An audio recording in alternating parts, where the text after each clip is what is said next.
looked at me with panic in his eyes as we both realized Karen might have finally gone too far. 10 seconds. Full story. The countdown hit 0, and I grabbed Mitchell's arm hard, yanking us both down behind my couch, just as the megaphone voice boomed that they were coming in. The front door exploded inward with a crack that made my ears ring, wood splintering everywhere as officers poured through like water breaking a dam. Red laser dots swept across my walls and ceiling while boots thundered on my hardwood floors, more officers streaming in through what used to be my doorframe. They were screaming commands all at once, telling us to show our hands, get on the ground, don't move, all of it mixing into this wall of noise that made thinking impossible. Mitchell and I hit the floor face first, arms stretched out wide while rifle barrels pointed at us from every direction. My cheek pressed against the cold wood, and I could see dust bunnies under my entertainment center that I'd missed while cleaning. Such a stupid thing to notice while cops had guns on me. More boots kept coming, officers calling out clear, as they swept through my kitchen, my hallway, checking every closet and room like they expected to find bodies or bombs. Someone's knee pressed into my back while hands patted me down for weapons, pulling my phone and wallet from my pockets before zip-tying my wrists behind me so tight the plastic bit into my skin. Mitchell grunted next to me as they did the same to him,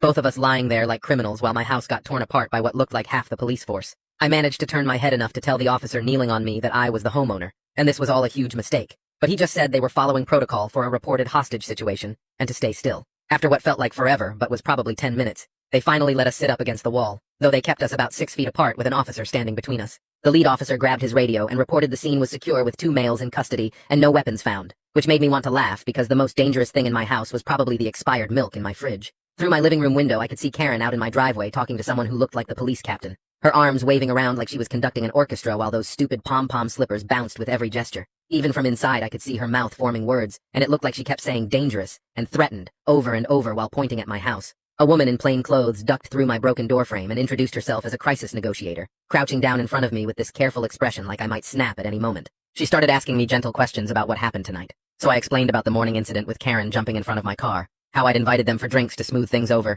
and how Mitchell had come by to watch the game instead. Across the room, I could hear Mitchell telling another officer his version, his voice shaking as he explained that his wife had been calling the police on neighbors a lot lately, 3 times just this month, and the officer taking notes looked more and more doubtful with every word. The negotiator asked to see my phone to verify our timeline, so the officer who'd taken it handed it over, and she scrolled through my texts with Mitchell about watching the game, then walked over to check that my TV was actually on the sports channel we'd claimed. She took photos of the pizza box on my coffee table, and the beer bottles lined up on the side table, documenting everything while more officers tramped through my house taking pictures and notes. After about an hour of this, 2 officers brought Karen inside to give her statement, but they took her straight to my dining room while moving Mitchell and me to separate bedrooms, so we couldn't hear each other or her. I sat on my bed with my wrists still zip-tied, watching through my bedroom window as more police cars kept arriving like this was the crime of the century instead of a crazy neighbor making stuff up. The officer guarding me kept checking his watch and shaking his head, and I heard him mutter something about overtime and false reports when his radio crackled with updates. Through my closed door I could hear muffled voices, Karen's high-pitched tone cutting through even when I couldn't make out the words, then long silences,